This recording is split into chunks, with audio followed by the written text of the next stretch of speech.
এছাড়া মা কি খাচ্ছিস? মুড়ি? এ বাবা কি খাচ্ছিস তুই? ওরকম করে মুড়ি খেতে হয়?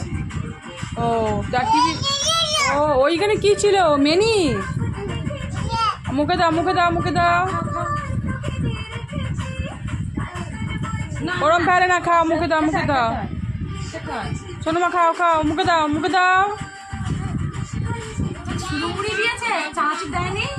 না শুধু মুড়ি খাও। না ওই দেখ কি করছে, দেখ শুধু অবস্থা। আর ওরম করে খায় কেউ? খাবলা মেরে মেরে, খাবলা মেরে মেরে খাও। এরকম করে টিভি দেখে? বাবা হাঁ করে তো টিভি দেখছিস, বুড়িদের মতো টিভি দেখতে বসেছিস যে। আবার ঘুম পাচ্ছে।